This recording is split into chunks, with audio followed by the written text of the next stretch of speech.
Good morning, Scott here, known as Cantaloupe to some online, and I'm bringing a video to you on a subject that's interesting to me. It might be of interest to you or someone you know. And I'm out here enjoying some fresh air and overcast weather, actually not sunny yet, but it's late June, so it really should be in Northern California. We've been experiencing some unseasonable weather, and I'm super happy, and everybody else is pretty happy about it that I've talked to. So anyhow, this is going to be about alcohol. This video is going to be a short synopsis of why it's best to not drink and to get into the habit of avoiding alcohol before it's too late. And a lot of this is going to be review for some people. They've heard many of these ideas before, but just in case you haven't, and it's always good to keep it in mind because it will pull you off your path. Spoiler alert. The punchline here is that alcohol will pull you off of your path. And I recently had a conversation with a man who is battling heart disease, and he is near the end of his life, unfortunately. It's a sad story, but he is a drinker. He admits that he is an alcoholic, and it's not really about him, but it's an example where somebody has a path. And we had a conversation, like I said. In our conversation, we went over the possibility of reincarnation. We were having somewhat of a religious/philosophical conversation because this man is in a space where he's thinking about his next life, such as it is, if there is one, and whatnot. And I happen to believe that there's a lot of credibility to the idea that people come back.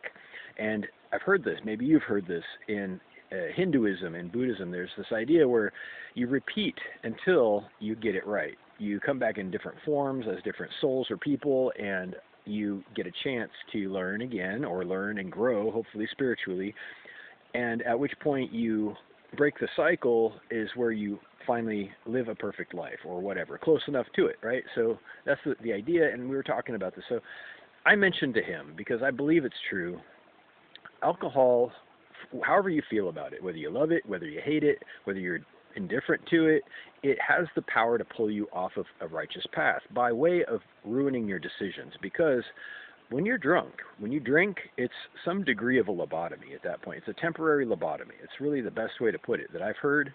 You lose your volition. You lose your inhibitions, everything.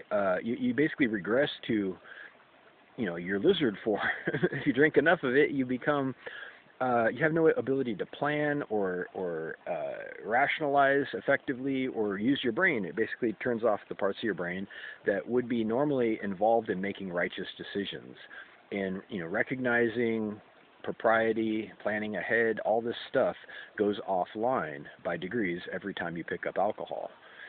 So, with that in mind, it pulls you off your path on a long enough timeline. If you drink over and over again, you're bound to make some bad decisions. And this is what I talked to this guy. I said, yeah, if you ask me, your opportunity in this life to win, such as it is, in a karmic sense, was to avoid alcohol. And I said, my prayer for you is, in your next life, I hope that you get a warning, before it's too late, when it matters, when you can hear it, and in such a way that it would, change your course of history in that life, so that you could have a better chance. Because it really is. I mean, metaphorically speaking, it's the devil's tool. I'm not saying the literal, Satan shows up with a beer in his hand, but he might as well. It has the power to do that. You drink 10 times, you're going to make a few mistakes, more than a few probably, and some of them might be life-changing. And if you continue to do this in your life, it becomes a lifestyle, and you lose the control you had. You lose the high ground that you could have had, and the path that you should have been on, if you ask me. Every time, now, people swear by alcohol. I want to be fair about this. People enjoy their freedom to drink. They say, it's not that bad. I can handle my booze. It plies me for social settings. It gets me, in the mood. I feel relaxed. That's all true, I'm sure. But I've never seen somebody drink less after they drink. Hear me out. Like I've seen a lot of people. I've met a lot of people in my life, including my ex-wife. And I don't want to, out anybody here, but she has some very widely known troubles historically with alcohol. And it's not uncommon, is my point, that people, when they start drinking, especially because it's, fun and it relaxes you for social situations, parties or whatever, or just, by yourself, and then it becomes a habit, right? And it rewires your brain. People don't understand the severity with which alcohol will actually change your brain chemistry. It will rewire you so that you can never go back. Once you become an alcoholic, you will always be an alcoholic. You pick up one more drink and you're right back to where you start, right back to the worst part of where you were in your alcoholism. This is a fact.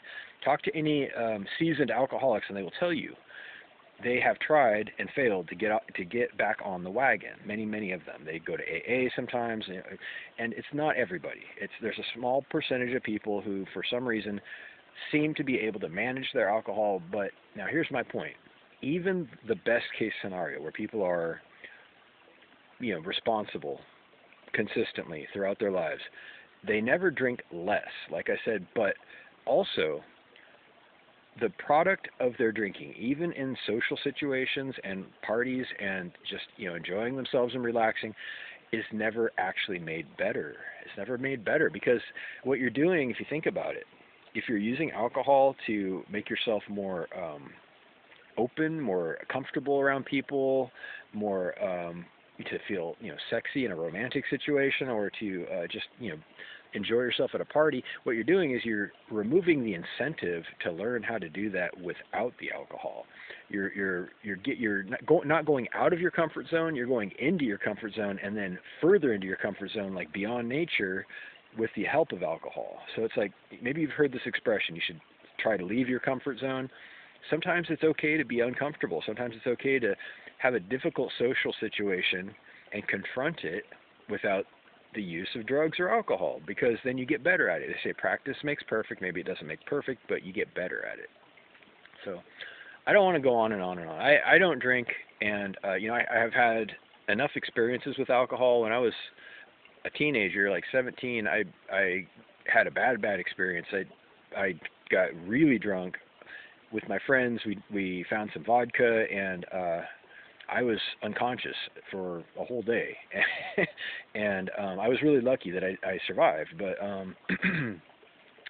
that was a very bad experience. And besides that, I've had good experiences too. It was a pretty rounded introduction or orientation to the substance. I've tried some things in my life, including alcohol, and I had some beers now and then. Beer does not taste good to me, and I understand how after you grow to like it, it's an acquired taste. They say you can start to crave it and it starts tasting good, but I don't think anybody actually likes the taste of beer until they have, become the very earliest stages of an alcoholic, and then it starts to taste good. But there's some things like, tobacco, nicotine, alcohol in any form, unless you're cooking with it or using it as a cooking wine. If the alcohol itself actually evaporates and it just leaves the flavor if you're cooking with it, but it doesn't taste good. My point is that it tastes exactly how it's supposed to taste until your body has a reaction to it, a neurological, physical reaction where you become intoxicated, and then you remember that you were intoxicated. It was a good feeling, so that conflates the flavor of it, whether it's nicotine or alcohol or any substance. Before you have that pleasurable euphoric feeling or the relaxed inhibitions and all that, it tastes like crap, and there's a reason for that. That's my point. So in final conclusion, at 9 minutes, I think that people in general would be happier and healthier without alcohol, because even in the best case scenarios, they end up making bad choices. They fail to grow, they fail to learn, and they find themselves in situations that they probably shouldn't be in to begin with if they couldn't be there happily without alcohol. It becomes a crutch, and it creates a new behavior. This is kind of a segue to a bigger idea that I've talked about in connection with contraception. Also, for example, that it can create new behaviors and whole new lifestyles, and it was never meant to do that. And that's the point where it breaks. It breaks society. It breaks people, because you're suddenly completely dependent on this thing, whether it's contraception or alcohol or some other substance, just to live the new lifestyle that you have adopted. But it wasn't supposed to create new lifestyles. It's supposed to augment or support what you're already doing. assuming that it's healthy and proper. But there's so much potential for abuse. So I don't know. I already concluded my video, so I guess I'll just sign off. This isn't meant to be preachy. It's not meant to be a grind my gears or tell you what to do, or I'm just sharing my perspective on it. And I think that the world would be so much better if people didn't have the temptation and the addiction that they have with alcohol. I don't think that anybody here can imagine how great this world would be without it. And it's an enforceability thing among others. So reach out if you like with your comments down below. Thank you. Have a great day.